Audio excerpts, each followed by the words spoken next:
Oi pessoal, tudo bem? Meu nome é Bruna, eu sou nutricionista, para quem não me conhece, e trabalho bastante com comportamento alimentar. No vídeo de hoje nós iremos falar sobre a diferença entre perda de peso, emagrecimento e também no finalzinho vamos falar sobre o famoso efeito sanfona. Primeiro de tudo, nós temos que entender sobre a balança, porque quando a gente está falando em perda de peso, até às vezes quando a gente bota no Google, né, emagrecimento, perda de peso, a gente vê uma balança ali na nossa frente, né?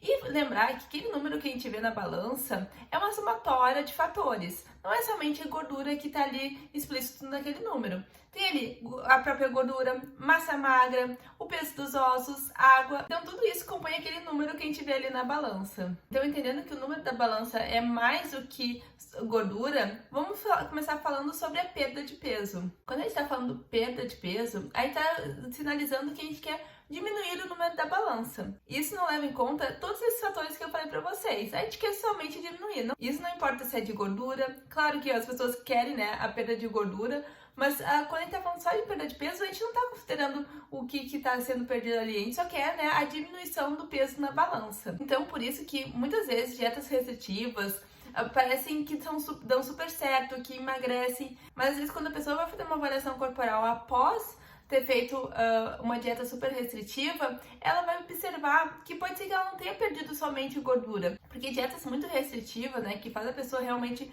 consumir muito menos calorias do que ela realmente pode gastar, faz que em algum momento ela possa começar a perder também massa magra, que é algo que a gente não quer, né, que é algo super negativo. Já quando a gente está falando de emagrecimento, a gente está falando em perda de gordura. Ou seja, aqui com o acompanhamento nutricional, a gente quer atingir um ponto específico, né, desses fatores que compõem o nosso peso, que é a gordura. Então, como eu já falei algumas vezes aqui, para atingir esse emagrecimento, a gente precisa fazer o famoso déficit calórico, ou seja, consumir menos calorias do que tu gasta. E estima-se também que para perder 1 kg de gordura, nós temos que consumir 7.700 calorias a menos. Ou seja, obviamente isso não é num dia só, porque né, é muito difícil uma pessoa que consome tudo isso de calorias num dia só, mas isso, né, infracionado no mês, enfim, né, em tempo determinado que a pessoa quer perder peso. Por isso que é muito importante o acompanhamento nutricional, porque só o nutricionista vai fazer de forma correta esse cálculo, vai conseguir fazer algo específico para tua individualidade, que é muito importante para aderência, né, também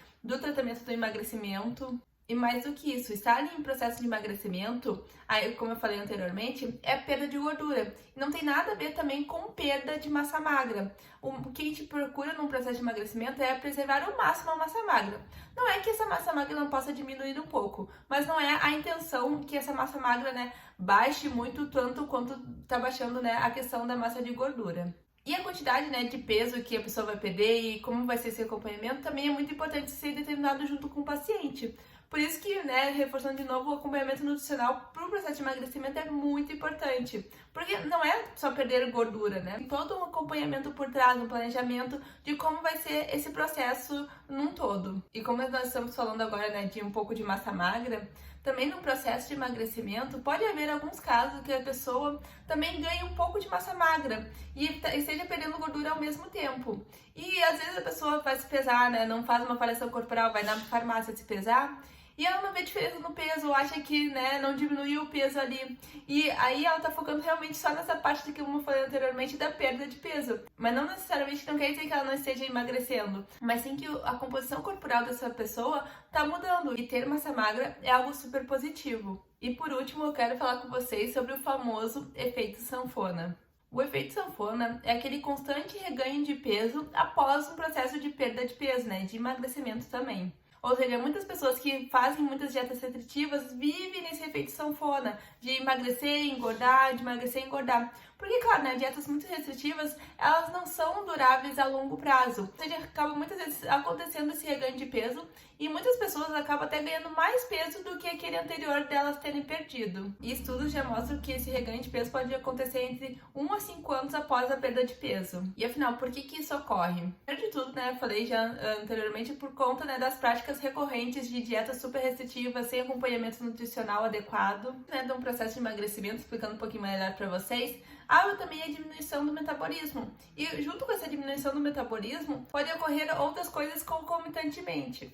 como a pessoa pode diminuir a prática de atividade física, aumentar o consumo energético, ou seja, aumentar o consumo de calorias. E de fato, né, o nosso metabolismo não acompanha mais essa perda de peso e pode ocorrer de fato esse reganho de peso. Por isso que num processo de emagrecimento, principalmente no processo, né, da pessoa que está tratando obesidade, é muito importante a questão do monitoramento. Ou seja, a pessoa realmente estar se automonitorando, ver se alguma coisa pode estar mudando no padrão, né, alimentar, de rotina dela, né, como atividade física também. Na questão do comportamento alimentar, que é muito importante para um processo de emagrecimento, não é só fechar a boca e se exercitar mais, mas sim também cuidar dessa parte do comportamento, ver se alguma coisa pode ter mudado, que pode estar levando a esse reganho de peso. E, obviamente, sempre consultar com um nutricionista, que ele é o profissional adequado, né, para te ajudar nesse acompanhamento. Então, pessoal, eram essas diferenças entre perda de peso e emagrecimento. Não, elas não são a mesma coisa. Eu sei que popularmente muitas pessoas falam que estão, né, querendo emagrecer, mas falam que querem perder peso. Mas é muito importante entender que processo que a gente tá. Porque quando a pessoa quer só perder peso, né, ou seja, tá focada só naquele número da balança, às vezes ela pode sim, né, vir a perder gordura, mas a gente não pode descartar que ela pode vir perder também massa magra, que é algo super importante, não somente por questão estética, mas também por questão de longevidade, ou seja, ter quando jovem uma boa estrutura, né, de massa magra. É muito importante quando a gente chegar numa fase de idoso, a gente tem essa massa magra, né, e a gente fique mais autônomo também. Então não esqueçam de curtir esse vídeo, comentar o que vocês acharam, que vocês sabiam ou não dessa diferença entre perda de peso e emagrecimento. Também não esqueçam de compartilhar esse vídeo com alguém que também está buscando nesse processo de emagrecimento. Não é errado que a pessoa querer emagrecer, também é importante entender quais as motivações que ela está levando ela, né, a querer emagrecer, se é uma questão de saúde, se é uma questão de pressão externa, né, de uma cultura da dieta que a gente tem, né, tem que ter corpos magros. Isso é muito importante entender, porque também isso leva na questão da adesão ao tratamento, porque quando a gente não tem um objetivo muito claro, a gente não sabe muito bem por que a gente quer mudar e não internamente, né, isso não é tão forte na gente, a tendência é que a gente não consiga cultivar isso a longo prazo. E também não esqueçam de me seguir nas redes sociais, no TikTok, no Instagram. Eu também falo bastante sobre esse assunto, né, de emagrecimento, que é uma parte que eu gosto bastante, e atendo também pacientes que têm esse objetivo, obviamente tratando juntamente com a questão do comportamento alimentar, que uma coisa não pode ser descolada da outra. E se tu tá buscando isso, eu posso te ajudar. Tu entra em contato ali comigo pelo direct do Instagram ou pelo WhatsApp, que tá ali no link da bio do meu Instagram também, que vai ser um prazer te ajudar. E era isso então. Um beijo e até mais!